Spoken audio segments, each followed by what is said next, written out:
வணக்கம் மக்களே. இது ஒரு உண்மை சம்பவம். நேற்று நடந்தது. நான் ஆஃபீஸ்லேருந்து முகலிவாக்கத்துலேருந்து சென்ட்ரலுக்கு வந்து 88Kல வந்து ஏறினேன்.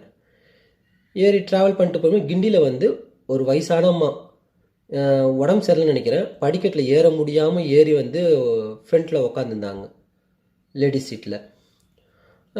ஒரு 2-3 ஸ்டாப்பிங் போயிட்ட பிறகு வாமிட்டிங் எடுக்கிறாங்க. வாமிட்டிங்னா அவங்க வயிற்றில் எதுவுமே இல்லை, வெறும் தண்ணி தான் இருந்திருக்கு, உணவு எதுவுமே இல்லை, வெறும் தண்ணியாக வாந்தி எடுத்திருக்காங்க. கண்டக்டர் பார்த்துட்டு, நீலாம் எதுக்கு உடம்பு சரியாமல் வந்து தனியாக பஸ்ஸில் வர, எங்களை வந்து கஷ்டப்படுத்திட்டு இருக்க, ஒரே வாந்தி எடுத்துட்டு இது பண்ணிகிட்டு இருக்க, பஸ்ஸை விட்டு இறங்கு அப்படின்னு சொல்லிட்டு ரொம்ப கோபமாக பேசினார்.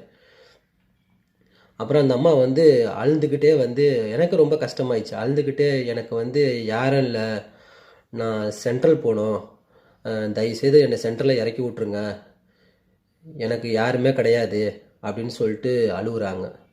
அதுக்கப்புறம் அவரும் அமைதியாகிட்டார், கண்டக்டரும். அதுக்கப்புறம் சென்ட்ரல் வந்தது. சென்ட்ரல் வந்துட்ட பிறகு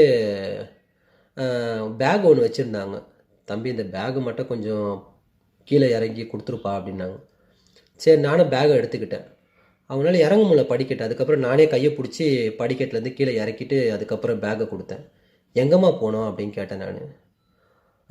ரேணுகுண்டா போகணும்ப்பா ட்ரெயினில் அப்படின்னாங்க. என்னம்மா இவ்வளோ வயசாகிடுச்சு, உடம்பு சரியில்லை வேற, நீங்கள் என்னம்மா இப்படி தனியாக வந்திருக்கீங்க அப்படின்னா, தம்பி பசங்கள்லாம் வயசாகிட்ட பிறகு உடம்பு சரியில்லைனால என்னை வந்து யாரும் கண்டுக்கிறதே இல்லை, யாருமே என்னை ஒதுக்கிட்டாங்க, எங்கள் சொந்தக்காரங்க வீட்டுக்கு போகிறேன், அவங்களாவது பார்த்துக்குவாங்கன்ட்டு, உடம்பு முடியல எனக்கு, கையில் காசு வச்சுருக்கீங்களாம்மா அப்படின்னு. ஏதோ இருக்குப்பா அப்படின்னாங்க. எனக்கு மனசே கேட்கல. அதுக்கப்புறம் எனக்கும் வந்து என் மனைவியை வந்து ஹாஸ்பிட்டல் அட்மிட் பண்ணிருக்கேன் உடம்பு சரியில்லைன்ட்டு, எனக்கு காசு பிரச்சனை கொஞ்சம். சரி, எனக்கு மனசு கேட்கல. அதுக்கப்புறம் ஒரு 200 அவங்க கையில் கொடுத்துட்டு ரயில்வே ஸ்டேஷன் வரைக்கும் கூப்பிட்டு போயிட்டு, அந்த ரேணுகுண்டா ட்ரெயின் வர இடத்துல வந்து வந்துட்டு பத்திரமா பார்த்து போயிட்டு வாங்க பாட்டி சொல்லிட்டு விட்டுட்டு வந்துட்டேன். இதுலேருந்து நான் சொல்லிக்கிறது 2 விஷயந்தான். நம்மளை 10 மாதம் சுமந்து பெற்று தன் ரத்தத்தை பாலாக கொடுத்து வளர்த்து அவங்க வாழ்க்கையை நம்மளுக்காக தியாகம் பண்ணுறாங்க. வயசான காலத்தில் அவங்க குழந்த மாதிரி உடம்பு சரியாமல் ஆகுது, நம்மளுக்கு அந்த மாதிரி தான் ஆகும். நம்ம அம்மாவை வந்து நம்ம நல்லா பார்த்துக்கிட்டாதான் நம்ம பிள்ளைங்க வந்து அதை பார்த்து நம்மளை நல்லா பார்த்துக்குவாங்க. அதனால் தயவுசெய்து வயசான காலத்தில் அவங்கள குழந்த மாதிரி நல்லா பார்த்துக்குங்க.